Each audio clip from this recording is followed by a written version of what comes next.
I want to kick things off by going back in time. The year is 1919. You're a high-ranking veteran of World War I, the war to end all wars. You are a German, and your country has lost. In the final days of surrender, you've witnessed your countrymen gunned down like dogs as they pleaded for their lives. Now you're standing in the Hall of Mirrors at the Palace of Versailles, watching German officials sign away the future of your country.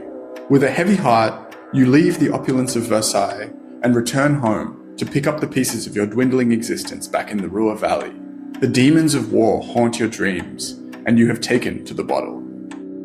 You arrive home only to discover that French troops have occupied your region. In response, your countrymen and comrades have gone on strike, refusing to work under foreign occupation. The Reichsbank, Germany's central bank, starts printing marks frantically to support the striking workers. Like a twisting knife, the nightmare of hyperinflation is beginning to manifest in sharp relief. Your life savings, once enough to buy a house, now barely covers a loaf of bread. By 1923, your local store no longer quotes prices.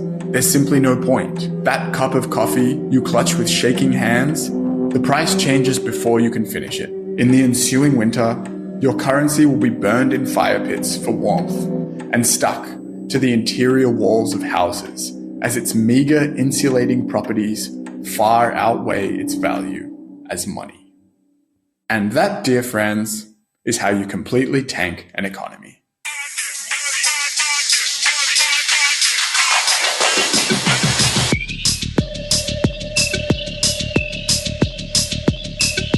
Weimar Germany have done to prevent this catastrophe?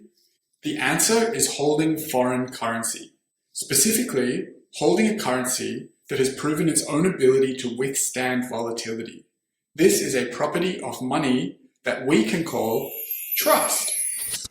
But trust alone is not what makes for a good reserve. If your viewing habits are at all similar to mine, YouTube's recommendation algorithm probably bombards you with videos of Warren Buffett and Charlie Munger. If you don't know who Warren Buffett and Charlie Munger are, just think of those two old dudes from the Muppets who are laughing all the time. I'm going to indulge in some creative license here, but the story of Warren Buffett goes something like this. In 1930, Warren Buffett earned 5 shillings on his paper route in Depression-era Nebraska. With this money, he had the choice between purchasing a thimble full of petroleum for his family's Ford Model T, or he could buy a single share in the S&P 500. Young Buffett chose to buy the stock, and now, 94 years later, he's worth nearly $150 billion US. Don't fact check me. The details of this story aren't really what matter here, but I hope the point is clear. When it comes to reliable stores of value, Buffett and his ilk preach the gospel of index funds. So the question as it pertains to reserve currency is, why buy trusted foreign currency as a store of value when you could just buy shares in a trusted index fund, like the S&P or the NASDAQ? Well, this brings us to the second important property of a reserve currency, liquidity. Investopedia describes liquidity as the efficiency or ease with which an asset can be converted into ready cash without affecting its market price. Well, nothing converts to money as efficiently as money itself. The real advantage of currency reserves over stocks isn't about increasing wealth. It's about immediate usability. Consider the circumstances that could lead to the kind of crisis where you might need to rely on your reserve currency. How can you be sure that the market will not also be in a state of crisis? If, for instance, you're being asked to pay reparations in dollars and pounds, having those currencies on hand is far more useful than even valuable stocks, which would need to be sold and converted first. Furthermore, if you need to pay war reparations to 50 different countries, it would certainly make sense for them all to accept dollars and pounds, making those currencies not just convenient reserves, but also the global reserve. Does anyone else think that the audio actually sounds way better on this little microphone? It doesn't really make sense. This is like a really good microphone, and this is a piece of junk, but it sounds better. Anyway, now I want to talk for a moment about cash. So I want you to imagine you've gone out to play some cards and intoxicate yourself on the giddy thrill of some light gambling. Before you know it, it's 6 a.m. and you're in way over your head. Now you owe some bad dudes quite a lot of money. You are good for it, you tell them. You don't have the cash on you right in this exact moment, but you have some resources tied up in a cryptocurrency based on a dog meme. You just need a couple of working days for the withdrawal to clear, and then you can pay them right away. Well, these guys aren't happy. they accept your proposal but increase the cost of your debt at a rate of 20% interest per day. And just for good measure, they break one of your kneecaps. Despite the fact that your crypto assets would have the same dollar value in cash, the real world value of liquidity is drastically different to you in that moment. This is a really important point to bring up. Concepts like value, trust, and purchasing power are not universal. Sure, there's a price for wheat in Swiss francs and a price for oil in Bolivian pesos, but these are prices set by the market, not a value set by you. Value is something that is personal, hard, or even impossible to quantify, and crucially, changes with your changing needs. And to not have liquid assets on you when you need them most is a disaster. The thing about cash is, it kind of sucks until it doesn't. Just consider for a moment the journey that this 10 euro note has been on in its lifetime. Every moment that I hold onto this 10 euro note, its purchasing power is being reduced. This is because the European Central Bank inflates the money supply at a rate of around 2% per annum with the goal of creating economic growth. This is Murray Rothbard, an American economist and disciple of the Austrian School of Economics. He and his peers flat out describe inflation as a centuries-old practice of systemic theft committed by the printers of money against the value-creating working class. I'm going to go deep into inflation and central banking in future videos because it is a wild topic. If that sounds interesting to you, then like, subscribe, and hit the bell so you're notified of future videos. For now, the question is, why do we hold on to these dirty, depreciating artifacts that we call money? What possible value do they have? Well, the answer is that this 10 euro note is liquid, so it can be easily transferred for other money, and it is trusted, so everyone in my community can more or less agree on its value. In this sense, we can view reserve currency as the cash of the world. In 2024, this is what the world uses for cash, the US dollar. But how does this look in practice? Let's start with a simple example. When Japan buys oil from Saudi Arabia, they don't use Japanese yen or Saudi riyals. As we've established earlier, Saudi Arabia has no use for yen other than to trade with Japan, and it is highly impractical for Japan to carry the quantity of riyals needed to maintain a sustainable trade of oil. Luckily for Japan, the US dollar is accepted by Saudi Arabia as the protocol currency for international trade, so Japan just needs to hold dollars. These dollars then move through what's called the correspondent banking system. In this system, large private institutions like JP Morgan, Chase, or Citibank act as intermediaries because they have direct access to the US Federal Reserve System. Let us not forget that the US Federal Reserve is a private entity, regardless of what Johnny Harris says. The central bank, which we call the Fed here in the US, is run by the government. Honestly, Johnny, who's paying you? There's only one point of centralization for all of these international transactions taking place in USD, and it's yet another private institution based in New York that's owned by some of the world's largest banks. The Clearinghouse Interbank Payment System, CHIPS. The role of CHIPS is to take all of the incoming payments from Japan to Saudi Arabia and outgoing payments from Saudi Arabia to Japan on a day-by-day basis and consolidate this into one simple transaction. So if Japan pays 100 billion USD to Saudi Arabia on a given day, and Saudi Arabia pays Japan 90 billion USD on the same day, CHIPS will turn that into one convenient transaction from Japan to Saudi Arabia of 10 billion USD. Through this process, CHIPS handles about 1.8 trillion US dollars in cross-border payments every single day. Now, not every bank can join CHIPS. To become a participant, the bank must, for instance, have a physical presence in the city of New York and hold a sufficient financial reserve in, you guessed it, US dollars. This selectivity means that only the largest global banks can qualify for CHIPS membership. For example, members include banks like JP Morgan, Chase, and Citibank, but also HSBC, Deutsche Bank, and the Bank of China. Now, China is not a small player in this story. You may have read that China is hoarding trillions of US dollars and wondered, why on earth would they do such a thing? Bank of China's large USD holdings ensure its continued membership in CHIPS, but there's another reason why China's USD reserves are as massive as they are. China holds trillions of US dollars as a consequence of its massive export economy, and the mere fact that it is constantly being paid in USD. This creates what some economists call the dollar trap. China and other economies have to keep holding large amounts of USD to participate in global trade, but holding so many dollars also makes them vulnerable to US monetary policy and any potential devaluation of the US dollar. Such a devaluation could be triggered by, a $30 trillion national debt. Let's follow this example for a moment to ask, what would happen if the US government suddenly seemed unable to service this massive debt? Firstly, there would be reduced demand for US Treasury bonds. This trillions in debt is accrued by investors, be they companies, countries, or just you and me, buying bonds which are nothing more than a promise to be repaid a certain inflated amount in the future. Effectively, we are lending the US government money to be repaid with interest. Because demands for these bonds has decreased now because of their perceived insecurity, the incentive needs to be raised for potential bond buyers, and the rate of interest on those bonds will increase to make the buying of bonds more desirable. Now US government bonds worth a total of 100 USD will go from earning me 110 USD in 5 years to earning me 120 USD in 5 years.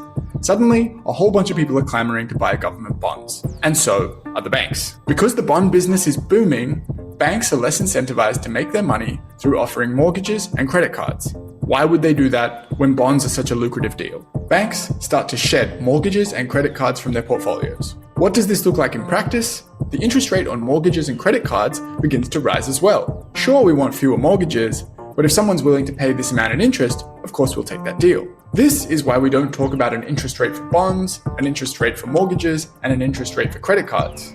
It's all the same rising interest rate, and it all begins with bonds. But here's the thing about bonds. Bonds are considered a risk-free asset. Sure, you get the interest on your investment, but this interest is not supposed to represent risk. It actually represents time. That extra 10 USD that I made over 5 years is what is referred to as the time value of money. 100 USD now is worth more than 100 USD 5 years from now. This is because I could invest that money now if I wanted and profit from the interest, or even just enjoy purchasing something that I've always wanted and enjoy it just that little bit longer with my finite time here on planet Earth. This time value of money needs to be accounted for in all investments, but in the case of bonds, the return on investment is pure time value of money. And this is because, in theory, the risk factor for bonds is zero. So, let's summarize. The United States is $30.6 trillion in debt. This debt has been accrued by paying countries, companies, and you and me interest on our voracious purchasing of US government bonds. The United States is then paying off this debt by selling more bonds, which will only need to be paid back with interest in the future. This system, which has been referred to as Ponzi finance, uses new money to pay off old money. And if it was found that a corporation had employed this financial model, it would be illegal, and the executives would go to jail. They'd probably be just fine. In any case, how on earth is it possible that this economic model is supported by nothing more than blind faith in the form of the continued buying of US government bonds? We all, of course, remember how risk-free the financial products were that triggered the 2008 financial collapse. Well, in this case, the absurdity of this question has an answer. And that answer is that this is possible because the United States has the mother of all aces up its sleeve: the status of the United States dollar as the world's reserve currency. As long as China wants to continue being the trade superpower that it is, it will need to continue holding these US dollars in their trillions. If the value of the US dollar was to crash, it would be devastating. Not just for the US, not just for China, but for the entire world order. You may have heard that the BRICS nations, Brazil, Russia, India, China, and South Africa, have discussed creating an alternative reserve currency. This would essentially free those countries from the iron lung that is the US dollar, and would heavily challenge the too big to fail status of the US economy. BRICS is a story for another day. For now, the word that matters most is trust. In June 1944, Allied forces began the liberation of Europe with a full-scale invasion of northern France that we now call D-Day.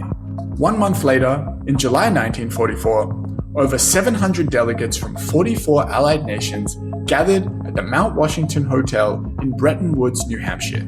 The conference at Bretton Woods lasted 3 weeks and established a new post-war international monetary system, including the International Monetary Fund, the World Bank, and a trusted global reserve currency in the form of the US dollar. It was central in the minds of all involved that the hyperinflation of Weimar Germany had created the conditions for the Third Reich to become a reality. For this reason, it was essential to build safeguards to hyperinflation. The solution was for the global reserve currency to be pegged to gold at a rate of $35 per ounce of gold. The United States was the perfect economy to protect this responsibility for some key reasons. The US had never been invaded, its factories were all still intact after the war, oh yeah, and it had conveniently just been through a massive depression, which was resolved with Executive Order 6102, which, under President Roosevelt, the same sitting president who presided over Bretton Woods, required all Americans to sell their gold to the Federal Reserve and made the owning of gold bullion by private citizens illegal in the land of the free. The gold was bought for the price of 20.67 USD per ounce. After the government had forcibly taken its citizens' gold and given them paper in return, it raised the value of gold to 35 USD per ounce and flooded the economy with money, dramatically lowering the value of everyone's new pieces of paper. Tying a little bow on what some have called the greatest example of sanctioned theft in all human history. As a consequence, in 1944, when the Allies met at Bretton Woods, the United States Federal Reserve, a privately owned corporation protected by the executive branch of government, held 75% of the world's gold, making it by far the most trusted possible authority to print a new gold-backed currency. If you thought the story ended there, not by a long shot. In 1971, under the Nixon regime, the United States abandoned the gold standard and set itself loose of its bond with hard reality to silently drift into the unknown. Now, economists debate the effect of this, as well they do the intrinsic value of gold, but what is sure is that a contract was broken and a sacred trust was poisoned. What is also true is that in 1971, the US national debt was less than 400 billion USD. Today, it's over 30 trillion USD. Even accounting for inflation, this is well over 10 times as much debt. Furthermore, inflation averaged 1.5% each year between 1944 and 1971. Now, inflation is compounding at 4% each year, and the purchasing power of each US dollar has declined by more than 85%. What does the future hold? Only time will tell. The story of the global reserve is ultimately a story about trust. Trust in stability, trust in institutions, and trust in the future. I hope that this video has been illuminating and as enjoyable for you to watch as it was for me to make. Please let me know in the comments if you enjoyed this topic. I hope you do, because I have more bombshell topics like this that I'm itching to ignite. I trust that I will see some of you in future videos. Namaste, my sweet little chickens. I wish you a lovely day wherever you are in the world. Ciao.